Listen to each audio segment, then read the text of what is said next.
welcome aboard, everybody. This is Feedback Without Fear, coaching that builds employee engagement and retention.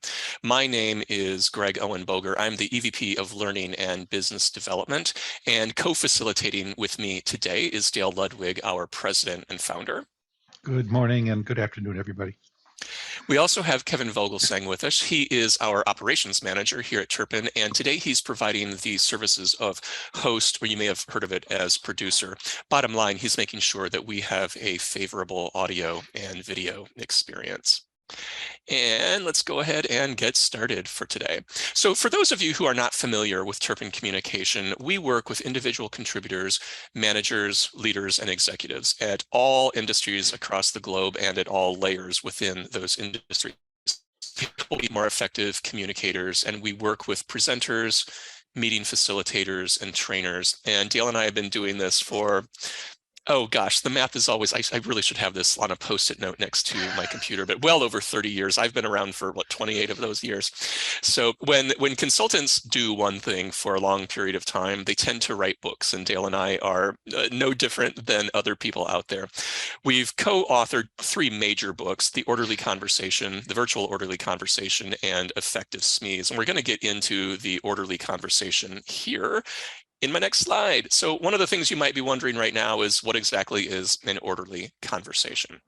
Well, an orderly conversation is any communication event. So think a presentation, a meeting, a training session that has to be carefully prepared and yet conversationally executed. In other words, it's not a speech, it's not a monologue, it's a dialogue, and the conversation builds upon itself with some sort of a business outcome at the end. So any type of conversation that fits into that category, we help people do that more effectively. So it could be just a one-on-one conversation, high stakes conversation that you're having with somebody, a meeting, a presentation, training sessions. You get the idea. The reason we want to talk about this right now is because the foundation of what we are going to talk about moving forward is that when you are coaching somebody on their communication, we have to understand, what are we coaching them to do? We're not coaching them to deliver a speech. That's a completely different thing. That's a performance. We're coaching them to be more effective in getting business done conversations. So our target audience for this webinar today would be people who sit on the leadership rung at any level. So leaders, managers, sales managers in particular are going to find this one effective or interesting. We also want to talk with aspiring managers and people who are mentors. Now, we ask in the registration for today's webinar, who are you? And I'm happy to say that we have people in all of these different categories today. I want to introduce you now to a magazine called TD. It's Talent Development. It's actually a magazine that is published by the Association for Talent Development. This particular publication is about a year old, and they did an article on leadership development must-haves. And as you can see, that they did a study from Quantum Workplace around employee turnover trends, and they identified that disengaged employees are flight risks. There's nothing new there. You've been watching the news. You know that employees are leaving. It goes on to say that workers want growth, flexibility, and communication from their managers and their leadership. This study also identified the 6 primary reasons that employees leave their organization. Number 1, no surprise here, it's poor leadership communication. So when employees feel that leaders are not effectively communicating with them, they're flight risks, right? The study goes on to say that 35%, and I would say only, with emphasis on the word only, 35% of exiting employees said that they experienced transparent communication throughout all levels of the organization. I find that staggering that only 35% would say they're getting effective communication. Now, moving on, the 5th reason people leave is inadequate employee and leadership feedback. So let's layer on poor leadership communication and the lack of feedback, and we have to wonder, it's no wonder we're in the position that we're in across the globe. So the study goes on to say that employees are 2 times more likely to be highly engaged when they agree that their manager regularly gives them feedback to improve their performance. It goes on to say that employees who regularly receive constructive feedback are also less likely to be searching for other jobs. So people are craving feedback, and when we do it, they're less likely to be looking for another job. That is pretty clear evidence for why we need to be providing our employees with constructive feedback. And hence, we have to ask the question, is anyone surprised by the great resignation that has been happening over the course of the last few years? So hence, this webinar, Feedback Without Fear. So we're going to talk through three meaty things in the next 50 minutes or so. We're going to talk through mutually beneficial relationships. Then we'll jump into establishing connection and credibility. And then we'll get into some, let's call it some case studies around coaching others in the moment. So Dale, I'm going to turn things over to you to talk us through some success factors. Okay, let me get my screen up and running for us. Okay. All right, how's that? Good. All right, as Greg said, I'm going to be talking about the first of these agenda points here in mutually beneficial relationships and what exactly are the success factors involved. And this is sort of a step back to look at how we communicate um, within not only coaching situations, but in others, so that we can get a sense of the ballpark that we're in and what best practices are. So the challenges of coaching, if we zero in on that, you all know, many of you, what the challenges of coaching are. And let me move my videos here. We asked on the assessment, or when you registered, what your concerns were, and here are some of them. Here's a list of generally what we saw. It's challenging to be positive and constructive, not making it personal because people feel as it's a personal assault on them when they're getting feedback sometimes. Not hurting feelings is a concern that many of us have. Being clear, wanting to be kind yet constructive. In other words, you want to be the nice person maybe, but on the other hand, you have to sometimes give feedback that might be perceived as negative. And being assertive and timely, being willing to give someone feedback soon after an event has occurred, and making sure that you're assertive enough to make sure that that message gets across to that person. And in many situations, the person being coached is resistant and defensive. And that is probably the biggest concern from this group and from others that we've sort of surveyed here. That's the big issue that people face. So when you look at it from the other side of the feedback process, there are also challenges with receiving feedback, and we all know what these are, but I just want to point them out again. It's difficult to change habits. You may be giving someone feedback that is on a fundamental behavior for them. It's so fundamental that it's difficult for them to actually change. Second one, hard not to be resistant or defensive. That's just the human condition. And it's easy to be overwhelmed. If you as the coach give too much feedback, or if the feedback isn't prioritized in a way that makes it manageable, then the person receiving the feedback is going to feel overwhelmed. And so you want to make sure that you avoid that problem as well. Not easy to do in every situation because there are so many things, interrelated things perhaps, but still so many separate things that you want to give someone feedback on. So success factors involve two things: mutual trust and clear goals. Breaking that down further, we can see that empathy from the coach is absolutely necessary. Difficult sometimes if you have a resistant employee or someone who's giving you a lot of feedback. It's important to be empathetic for their situation, no matter how difficult that might be for you. And of course, the employee's desire to improve has to be there. If they don't want to improve, no amount of feedback is going to alter their behavior. But it is up to you as the person delivering the feedback to make them want to improve, to make it seem not only necessary for them, but good for the organization, and give them some perspective on how what they do fits within their job, so that they see this isn't just me doing something wrong, this is me not fully supporting the organization or my team. So let's talk about goals. In all of our workshops, we ask this question when we begin: how do you want to be perceived by the people you work with and for?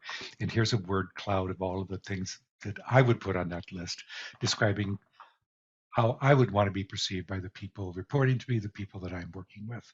So this is a good way to begin a conversation, because these things give you some goals to achieve. It's not just your goals when you're supplying feedback, it's their goals as well. If you know for sure that they want to come across, for example, as authentic, and you see something in their behavior that doesn't seem that way, there you have the jumping off point for the feedback that you're going to give. And this is the goal setting process is part of the feedback. What would you call this? Feedback model. There it is right on the screen. Part of the feedback model that we're going to be talking about. The first thing you want to ask someone when you're coaching them on communication skills is how do you want to be perceived? And from there, the process moves forward. Let's look at the second agenda point, establishing connection and credibility, showing up and being a role model. What does that involve?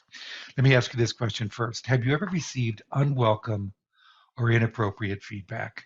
And if so, what made it problematic for you? If you want to drop this in chat, that's fine. But if you just want to speak up, and there aren't that many of you, just let us know. What have you ever received bad feedback and thought, gee, that wasn't appropriate at all?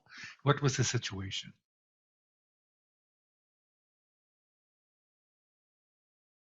Dale, I'm reading facial expressions on the few people that I can actually see. So, Carly, Carly's my smiling. I eyes know went to that. you.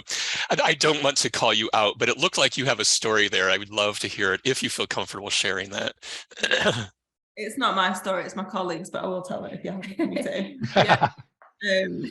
We have a difficult developer on our team who he likes his brief in a very specific way. So when we're briefing the team with a project, they're very well, everybody works in different ways, so we kind of have to mold our briefs to what suits that person. But I think some very unconstructive feedback was given with worst brief ever, yeah, which was not helpful.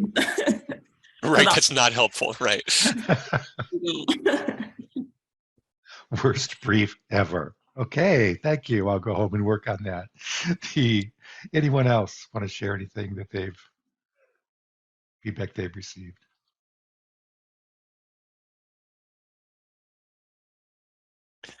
It might be worth noting, Dale, that often when we ask this question, one of the very first things that people share with us, coming from women, is you need to smile more.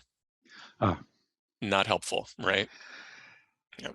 From Danette, the person did not understand the events. Sorry, I just lost that. And the feedback was inappropriate. Okay. I think that, well, let me go back to my screen and then maybe we can continue this. Okay, here we go. I think what's important, whoops, going the wrong way. Here we go. Fundamentally, as you can see here, the feedback must come from a credible source. In terms of your perspective, it must come from a credible source. And as a coach, how you show up both emotionally and physically matters when you're delivering the feedback. Because in my experience, I was given feedback early on in my career that I felt was coming from someone that I didn't have much respect for. He was a manager who wasn't a very good manager. And the feedback I felt was condescending and inappropriate. And I think that's similar to something that Danette said. And I didn't know what to do with that at the time, so I sort of ignored it because I did not think that person had the credibility to give me the feedback. They were working hard enough to make me understand what they meant by that feedback. So let's move on. Dale, can I jump in there to? Sure. You want me to back up the slide? If you would, please, because I want to home in there on why we put physically matters on this slide. There was a time when I was working at another consulting firm. I was very young at the time and probably need to be course corrected from time to time.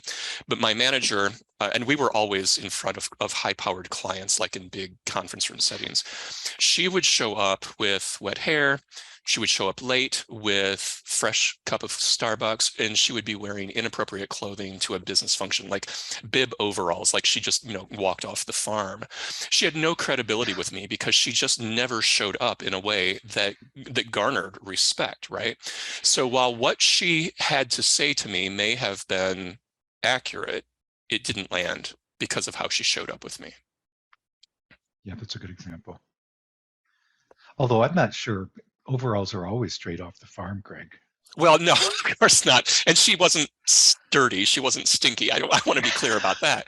But when you're in a room with high-powered executive, you need to look the part. You just That's do. true. Yep. That's true. Okay. So let's go into more detail here. What does showing up mean? It means being curious and listening well. Difficult to do because I keep putting myself in the position of having to deliver difficult feedback to someone, and it's really hard to get out of your own head to be curious and listen to what that person has to say. Being present and engaged, being self-aware. Greg, your example points to a lack of that. Being ready and able to deliver the feedback and having appropriate energy when you're doing it. So it's not as if going back to that slide you had about the orderly conversation and how you have to make sure that you're communicating in such a way that is both personal but engaging but also has a purpose. And so you want to make sure that you are setting the right tone for the feedback session, that it's a positive one, and that you are ready to have a conversation with the person you're giving the feedback to. So let's look at some how-tos for this. First of all, let's define engagement a little more specifically. So when you are engaged, the image shows here a guy standing in front of a group of people, and the arrows coming out of his head indicate that he's focused on the people that he's talking to. And if he's doing this just one-on-one with someone, there'd be an arrow going to that other person and really focusing in on the individual that's receiving feedback. So when you are engaged, you are here and now. You're in the moment. You're not thinking about something other than the conversation you're having. You're self-aware and you're in control. You're not self-conscious. That's a different thing. Being self-aware simply means that you are keeping track of the impression that you are making on the person that you're communicating with. And that's an important thing because lots of us get very lazy with that, especially in a one-on-one conversation. You're feeling comfortable, making others feel comfortable. That's important. You're easily reading facial expressions and body language. In other words, you're so focused on that person that you're picking up on the signals that they may be sending you. And of course, you're listening really well. And as I've already said, that's a really difficult skill and one that requires a level of concentration from you, the person delivering feedback, that goes beyond, especially in these situations, goes beyond what you might normally be focusing on in a regular conversation that didn't involve any sort of feedback or coaching. Now, the primary engagement skills involved, if we break this down even further, are eye contact and pausing. On the left, you want to pause to breathe and think. If you're listening really well, if you're really taking in information from the person that you're giving feedback to, you've got to be able to make decisions in the moment. That means you've got to pause to make them. So you're pausing, you're breathing, you're thinking, you're making the right decision in the moment. And also your eye contact is directed to the person that you're talking to so that you can connect and observe. Now, these seem like really fundamental skills, and they are. But when anyone is under any sort of pressure, like when you are tasked with giving someone feedback that may be difficult for them to take, these skills start to go away. They're not as effective. You're not using them well. You're staring off into the distance. You're talking too fast. All of those things might kick in and affect how well that feedback session goes. I want to turn this over to Greg now to talk more specifically about the feedback model and the goals that we set at the beginning. Yeah, and it might be worth talking about engagement. It's so important for both members of the coaching conversation to be engaged. If you're the coach, if you are not engaged, as Dale said, you miss cues. But if the person that you are coaching is also not engaged, then we've got problems. So almost all of the work that we do here at Turpin Communication has a foundation of two things. One, understanding what are we trying to do. We're trying to help people have a more effective, orderly conversation, and we need to be engaged in it. So it's important to understand that the engagement skills, eye contact and pausing, are the foundation of everything. Once those two things are clicked in and people are using them intentionally, usually other things that get in the way of the conversation tend to trickle away. So that's why we're going to start there. We're not going to try to fix something over there until we deal with engagement first. It's interesting that you say that, Greg, because I think I mentioned this before, and if I didn't, I should have. It's up to you as the coach to set the tone. And that involves not only a positive, friendly, interactive tone, but also I'm really going to pay attention to you. I'm really going to listen to you during this meeting. And by using those skills, you communicate that fact to them. And so you're going to bring them, it will be easier for them to be engaged if you are. Does that make sense? Yeah, and it's creating that environment for that safe environment conversation to Right. happen. So if we go back to Carly, what you had said, where the person was given the feedback that that was the worst brief ever, that's not helpful. That is not creating a sorry, my brain just went somewhere else. It's not creating a safe environment for that Right. conversation to take place. It may have been true, but that's beside the point, right? Okay, getting back to our feedback model. Dale talked about that question that we always ask people about: how do you want to be perceived by the people you work with and for? It's really important that as the coach, you identify for the person you're working with, what are their goals? Without those goals, it's really hard to help them achieve a goal. So the very first piece, or the second piece of the feedback model after the goal setting, is a communication event. So I'm going to share with you a story that will help us put our brains in the world of what we mean by a communication event and how this feedback model will actually work. So what we're looking at here are two individuals who are in a car. They are conducting a ride-along. Now, if you are in sales, or if you are in a role that interfaces out in the field with clients, out in their locations, you may be familiar with what a ride-along is. If you're not, let me describe it to you. In this case, we've got the guy, Edgar. He's a salesperson, and the woman is his manager.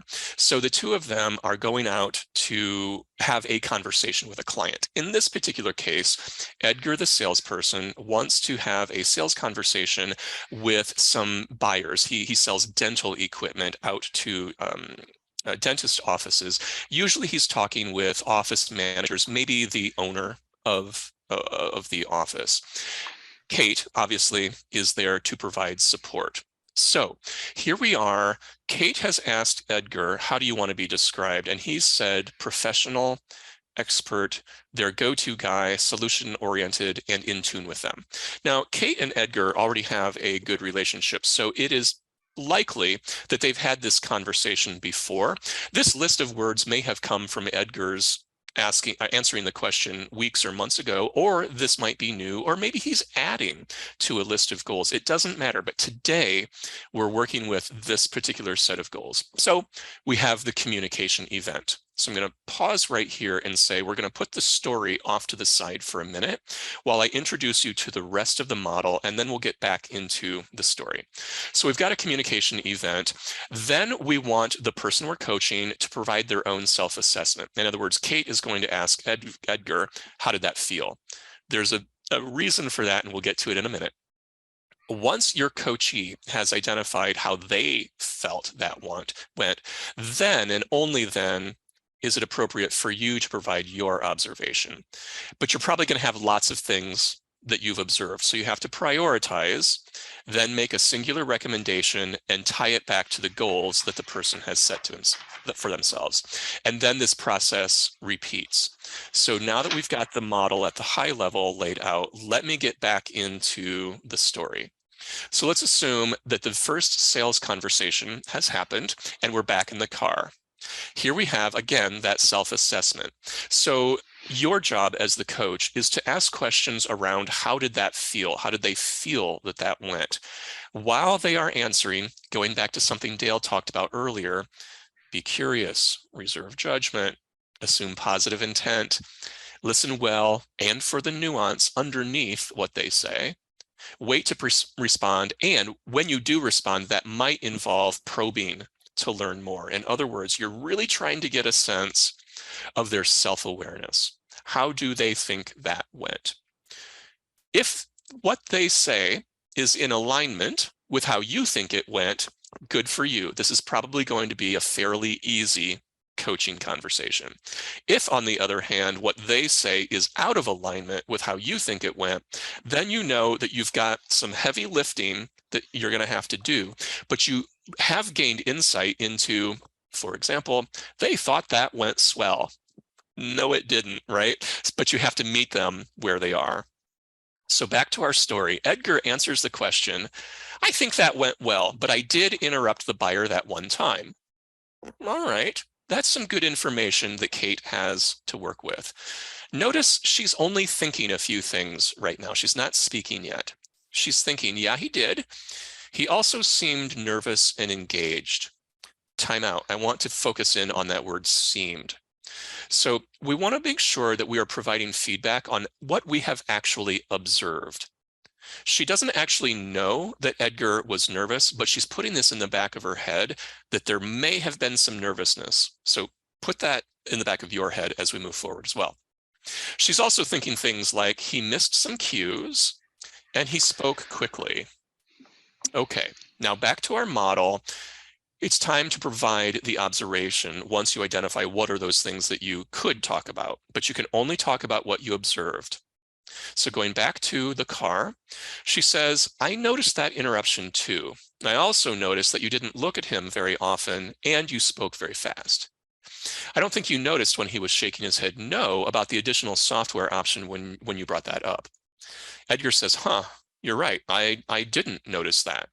Okay, we've got some honesty now coming from Edgar. This is feeling like it's going well. So back to our feedback model. Now, Kate needs to prioritize all of that stuff for him.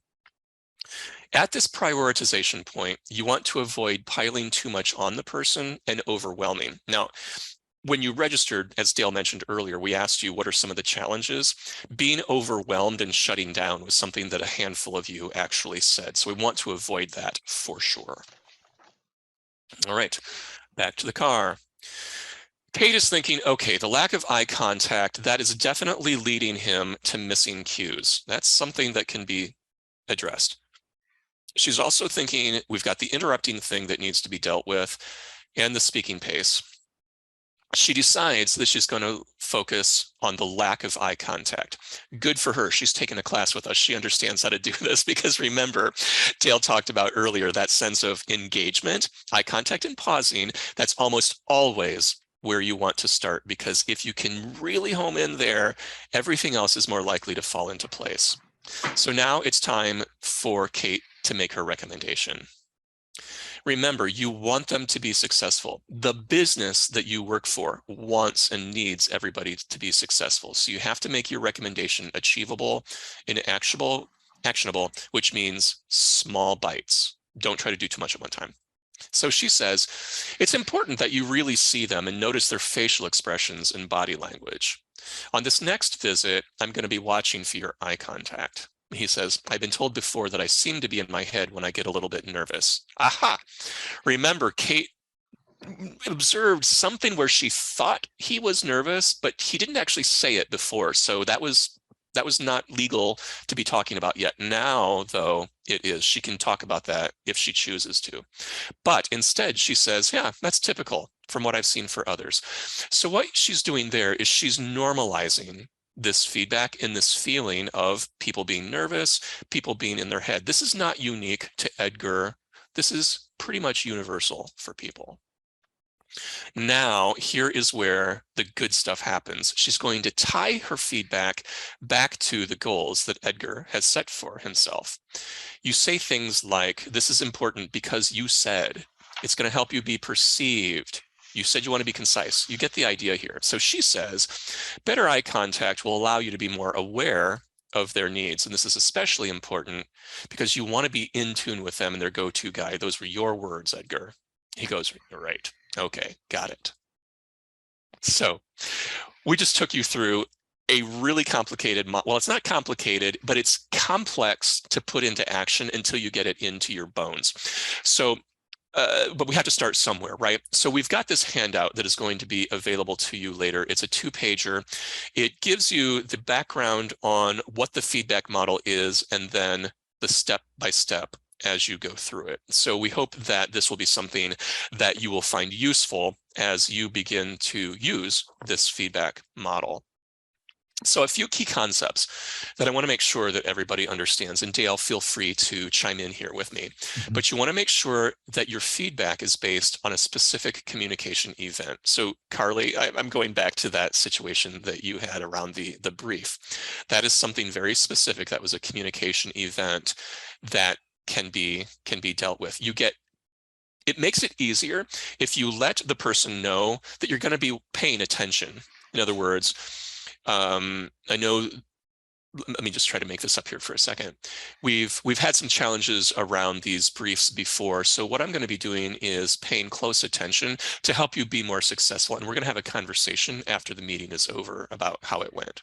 So there you are actually laying the foundation and the expectation that there will be feedback coming. The second bullet point there is use restraint to avoid overwhelming the person that is receiving the feedback. If you've ever been handed a basket full of feedback, you know how difficult it is to deal with it. So as a coach, you want to be able to prioritize and recognize, I don't know if any of you play golf, I don't, but I know the metaphor that once you give somebody the recommendation to adjust their grip, that's hard enough to do, but there's also going to be maybe a negative reaction somewhere else. So expect that to happen, but eventually you get better at it. It becomes less overwhelming. Focus on those fundamental skills first. And then, as we've said, normalize to avoid those hurt feelings or resentment. Dale, do you want to talk about any of those concepts? Actually, I want to talk about a different one. Okay. Could you back up to one of the slides with the model on it? Sure. There we go. Sorry. Okay, thank you. The thing I want to point out here is that second step in red there, self-assess. I'm sorry, can you hear what's happening in my background?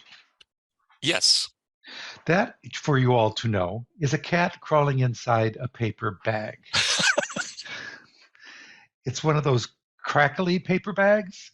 Eventually she will settle down. Dale, I think it's time for some feedback. What can we have some For self-assessment here for her? Well, it's either that or get rolled over by my chair, and I prefer that she's in the paper bag. Anyway, don't skip that self-assessment step, because many times your job is pretty much over once you know what that person is thinking after the communication event has taken place. Remember, we're talking about communication skills here, not other types of feedback, but it's about how well they felt they were doing or how well they thought they weren't doing. Many times you're going to have people be so hard on themselves and think they did a terrible job, and your job is to say, no, you didn't. It was not that bad, blah, blah, blah. Here's what I think. Or they may be completely unaware of how they're coming across, and it's your job to help them understand what you observed. And if you keep it focused on not this global observation, but on your observation, well, here's what I saw. And which kind of makes it less, I don't want to say aggressive, but makes it more palatable, because the feedback is coming just from you, and you're just a person too, and this is what you saw. And if you can very specifically describe it, you're probably going to get agreement that that is what happened from someone, but it makes it more of a productive conversation, and it makes it seem like you are there to help them and not judge them. And I think that's probably where that self-assessment thing comes in. Because you'd be surprised at how unself-aware many people are, and we all are. Let's just normalize that. There are situations where we all have no idea how we're coming across, and so you can take advantage of that. Which it might make sense to talk about now. We often use video recording in our coaching sessions. As a training provider, we have a little more leeway to make our own rules and to do things the way we know is effective from the many years of doing this. Video, though, does pull in another layer of complexity, because nobody enjoys seeing or hearing themselves on video, right? And so we have to be careful and acknowledge that there's some vulnerability that happens when someone watches their video back. But the benefit is the self-awareness that you gain. Mm-hmm. So, someone often will say, I've been told that I come across as condescending, but I don't mean that at all. But then they watch their video and they're like, oh, my tone is condescending. Gee, okay, now I can understand that, and now I can figure out how to deal with that. That may be a bad example. Maybe it's a quick speaking pace, because a lot of times people who speak very quickly don't realize they're doing it because they've been doing that since they were a toddler, right? So by watching themselves back on video, they're able to grow their self-awareness and then understand that it's not just about slowing down, it's about being understood. So if I want to be understood by people, I have to slow down. So, Dale, I was at the end of my slides in this section, so why don't you go ahead and pick up where I just left off. All right, let me get my slides where they need to be. Okay, sorry about that. Sounds like the cat has found a good sleeping spot in the paper bag. After making a lot of noise, it always happens, she'll be in there for hours. So it's great. You just have to live through the first part. All right. I assume my slide is there. It is. All right, I want to follow up on this second bullet point here and talk about resonance and efficiency when it comes to delivering feedback. And this idea that of a default approach is one that runs throughout our work here at Chirpin Communication. And what this image represents is that basically when it comes to communication, that involves more than just casual conversation, with a communication event that is planned.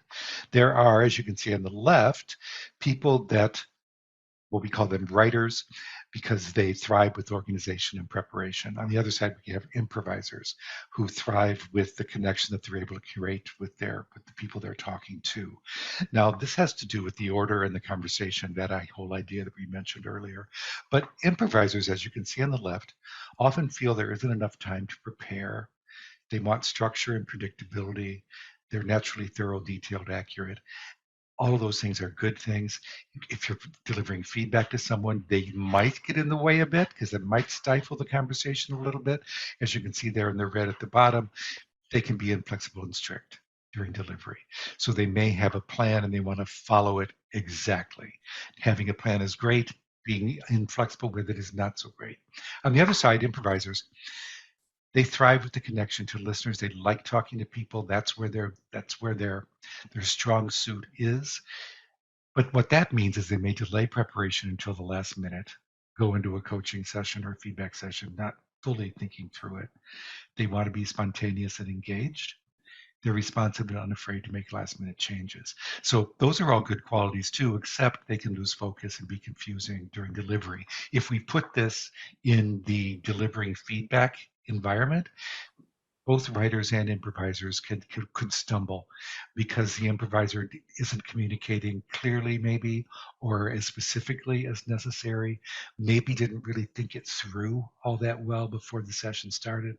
On the other side, the writers may be less responsive than they should be to the individual that they're coaching. So there's nothing wrong with either one of these. The defaults are what they are. We just simply need to learn to adapt to them. And when it comes to assessing your default, this handout will be available to you later.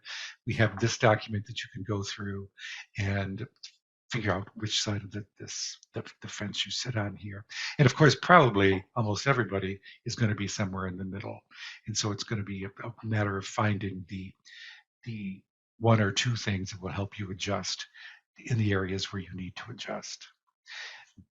The document has these pages that look like this in it. These take you through the adaptation process and what those adaptations feel like. So when this comes to, so take a look at that. It'll be worth your time. When it comes to the coaching dynamics involving defaults, we can see that you might be a writer talking to a writer. You might be a writer talking to an improviser, or vice versa. Or it could be the two improvisers are working together. And as you can see at the bottom, you want to play to each other's strengths and watch out for weaknesses. So let me give you an example. It might be, let's look at that middle column. Let's say you're a writer and the person you're coaching is an improviser. It might be that you want to impose more structure on that person than that person might naturally need. So you want to make sure that you're not letting your own preferences affect how you coach someone too much. Of course, the two extremes, writer, improviser, those are not necessarily easier. There's still challenges involved, but it's a good baseline to know, how does this person approach any communication event? What is their default setting, and how can I take advantage of that to to help the process along? It's a lot like using um, Myers-Briggs, MITB, is that what that is? MBT. Oh, I'm messing up my initials. Sorry. The Myers-Briggs Strength Finders, the social styles, any of those assessments that happen in people's work, those also can be applied to the feedback session. All right. I believe this goes back to you, Greg. Yeah, let's do that. If you find, going back to that notion of the writer improviser, if you find that there's a particular person that for some reason really it Bugs you? seems out of whack with how you function, put that in check. Because, for example, if you are a writer, you like everything buttoned down, you like a plan, and you want to stick to it. There are strengths and weaknesses to that. But the person who is all over the place, the improviser bouncing from topic to topic, may not be as organized as you want them to be, but if they get the job done, that may be okay. Now, if the people that they're communicating with are thinking that, wow, that's a sloppy communicator, then putting some guardrails, helping that person put some guardrails around their improvising might be a really strong way to coach them to the next level. Yeah. Okay, we are now in our second communication event back with our friends Edgar and Kate. So she says to him, or she thinks after having observed that second conversation with the second dental office, well, the eye contact is getting better. What do you know? But his meetings start out chaotic, and I think he confuses people. So maybe Edgar is an improviser on that scale, right? So I want to introduce you to another tool. This is called our framing tool. And you can see by the image, there's an introduction, a body, and a conclusion. If you've taken any training session in the past around communication, you know this strategy. But what we want to make sure is that in that introduction portion, you are providing people a sense of direction, purpose, context, and a reason to participate. So if we go back to what Kate just observed, that chaotic first few moments of a meeting, probably Edgar is not doing a very effective job of introducing the conversation. In other words, he is not answering the questions. What are we doing and why are we doing it? So there is a tool that we're going to give you access to a little bit later today. It's going to be dropped in the chat as well as in an email that you will all receive. It's called the Framing Strategy Worksheet, and I'm here to tell you, of all the things that we provide our clients and people in these public webinars, this is by far the most popular one because everybody needs help trying to figure out how to answer the questions, what are we doing, and why. So you can use it for yourself, but more importantly, you can introduce it to the people that you're coaching to help them establish context at the beginning of their meetings. Okay, so that brings us to our final agenda point, which is coaching others in the moment. What I'm going to do is introduce you to a story, and then together we'll work through the process of identifying what are the tools that might be most effective if we were having to coach the person that I'm going to introduce you to. Now, as a reminder, we introduced you to the feedback model. And then there were some tools. There was this notion of an orderly conversation, not a speech. This notion of the default approach. In other words, are you a writer who's very buttoned down, or are you an improviser who is all over the place? Are you engaged in the conversation, or is the person you're working with engaged in the conversation? And this whole notion of framing a conversation to answer the questions, what are we doing? And why? So those are the tools and the concepts that we have available to us as we coach these people. So let's take a look at example number 1. This is Tomas. Tomas is a terrific coder. He's been with the company since the scrappy startup days of your growing high-tech company that serves the healthcare industry. He was recently promoted to your team, which focuses on customer engagement. In his new role, he's often asked to join virtual customer support calls to walk users through some of the trickier features of the software. So he's a software guy. You're inviting him now into client engagements where he has to walk people through the software. However, you've noticed that he's all over the place when talking people through the software. He speaks very fast, bounces from topic to topic, and in the end, he tends to cause more confusion than he alleviates. All right, we're probably starting to think that he's an improviser. So now going on, you're regretting that you've asked him to speak at the upcoming user conference. Oh, why did I do that? You need to find a way to help him get focused and slow down. But how are you going to do this? So again, here are the concepts and tools that we introduced you to. So with Tomas, what might be a tool to use with him, given he's all over the place, he's a software guy, he's doing demos, and you've invited him to speak at the upcoming conference? You can drop an answer into chat, or you can simply take yourself off mute. That goes for those of you who are on video, as well as those of you who are off video. Danette says, we could talk to him about framing the conversation. Yes, absolutely. Because if we give him the opportunity to explain to people what we're trying to accomplish, then maybe he would stay on track a little bit better. Connie says, create an agenda or an outline to drill down in his topic. That is a very, very good idea. The challenge, Connie, and maybe the rest of you are thinking this as well, is that he's in a software demo. So he doesn't have the PowerPoint to guide him linearly through the thing. So while an agenda is absolutely a really necessary thing, maybe having that, you know, on his notes next to his side might be a good way to try to keep him on track. Any other ideas? There is no right or wrong answer here, by the way, and any one of these tools or techniques can be successful. Taking the point that Ms. Connie said, I think that maybe you can make a small explainer video that you could show to Tomas as well as to the people that he is giving the demo to. And that way it's very visual, because if he's dealing with demos, it's gotta be visual, but maybe an explainer video might be a good introduction piece. And then of course he could have the, as you said, the PowerPoint or whatever in an outline to help keep him on track. Annette, do you want a job? That is a great recommendation for this guy. Great recommendation. On that. So let's unpack that a little bit and explain why we think that is such a great recommendation. First of all, if you put something on video, you can redo it until you get it right, right? That's not to say we're looking for perfection, because we still want Tomas's personality to come through in the video. But if you do the video in such a way that creates structure, then you're providing him with a safety net so he doesn't go off script or doesn't go rogue too much.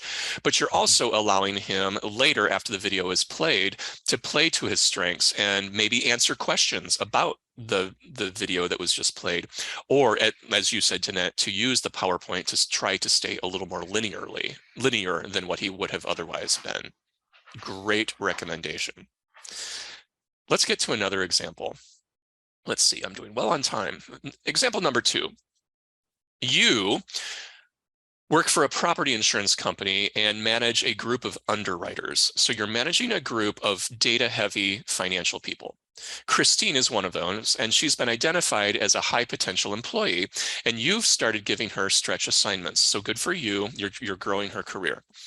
There's a nationwide rollout of new underwriting policies and toolkits, and you are the lucky person in charge of the training that will be delivered many times at your field offices across the country. You've asked Christine to be one of your co-facilitators. Good for you, again, the stretch assignment. Last week, though, at the dry run, where the whole training team got together to work through the content, you noticed that she had all of her sections memorized, which resulted in lifeless delivery. She was extremely nervous, and when she messed up, she had a hard time recovering. Okay, so Christine is a data-heavy person. She is tasked with delivering training. She memorized that training, was extremely nervous. she messed up and couldn't get back to what she was doing. So not being a trainer yourself, you're not really sure what to do with all of that. So again, here are the concepts and tools that we talked through. So if you were working with Christine in this particular case, what might you use to work with her, to coach her?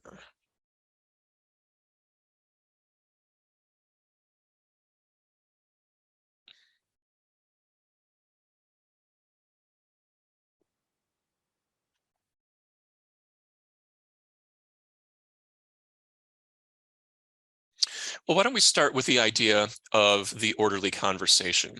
Is Christine actually preparing herself for an orderly conversation? I would say no, because she memorized a script, right? So she was down the path of over-preparing, as Connie says. Yep, she over-prepared.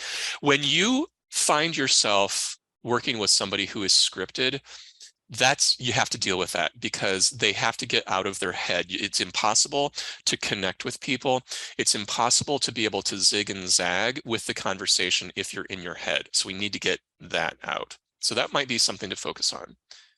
We can also, Kanye says you lose the lack of connection when working solely within a script. It's exactly right. And just so you know, I started my professional life as an actor. I know how to memorize a script and make it sound fresh every single time. I was trained to do that. People out in the business world are not trained to do that. So we need to let that go. If we think about Christine, is she a writer or an improviser? It's probably very clear to you that she is a writer. That's a strength. That has served her very, very well. But in this new role as a trainer, not so much. So we need to help her improvise a little bit more. So given what we know about Christine, those are all things that we could use. But I think probably if I were in that moment, I would focus on eye contact first, because that's going to pull her out of the script. So I might start coaching her by simply asking her questions. She has no way of preparing for that, and it will pull her out of the script. It will force her into having a conversation with me about her content. And then we can shine a light on that and say, see, you can do it. You can improvise. You just need to be able to trust yourself to do it. All right, I'm going to introduce you to one more of these guys. Let's do number 3 here. It's a bit of a trick question. I will give you that up front. You're the EVP of sales for a Fortune 500 food manufacturing company, and you have hundreds of sales teams across the globe. You're proud of the sales training that your team created a few years ago, but you're noticing that something you didn't see coming is happening. The newer salespeople simply aren't cutting it. You brought some of your best sales managers together to discuss what's going on, and it became clear that it all boiled down to the lack of communication skills. So sales training is not helping people actually have sales conversations. The grocery chains are not taking advantage of the special promotions because the salespeople aren't communicating the value. It's as simple as that. The question now is what to do about it. So if we go back to all these tools, since we are running out of time, I'm actually going to give you the answer here. It's that you're not going to be able to train all of those people across the entire organization. So what you're going to have to do is train the managers, and then hope that the managers are able to coach their direct reports. So it's a 2-layer process that gets very complex, but it's the job at hand given where you are in this particular situation. So recognize that it's not always about a one-to-one conversation. Sometimes it's a one-to-one-to-one conversation. Now, we have a few webinars coming up, and I hope in today's session we were able to provide you with some skills and insights to be able to hold those very complex coaching conversations. We've got 2 webinars next month, one on the 17th of May. This is called Hybrid Meetings That Work for Everyone. If you are doing hybrid meetings, you know how complex they can be. And in a way, we're having one right now because Carly, you and your coworker are in the same room, and that adds that layer of complexity. For me, my eyes have been going to Carly more so than whoever you are. I don't know your name. I want to know your name, but I don't know because your name tag isn't there, right? So there's just a simple complication. So we're going to be talking about all of that. We are also going to be inviting, this is so fun, I cannot wait to do this, with Dina Emser. She is someone I met years ago at a conference. She and I have been, let's call us friendlies. We talk from time to time about our work. She's a leadership coach. I just adore the work that she does. She's an author. So she's going to be talking with our network about collaborating more effectively. I have to do the sales piece right now. I'm actually the sales guy here at Turpin. So if you are interested in learning how we can help you, whether it's in coaching or being more effective as a communicator for yourself or your team, I'm hoping that you'll be able to, or willing to contact me and have a conversation. Kevin just dropped that link into chat. You can go ahead and schedule a meeting with me. He's also going to drop into chat some of the resources that we talked through today. So we will leave the Zoom room open for a few moments so that you can get at these tools. You'll also be receiving that email that I mentioned. So thank you so much for joining us today. It was a real pleasure having all of you in the room. Dale, do you have anything to say before we stop Thanks talking? a lot, everybody. Good to see you.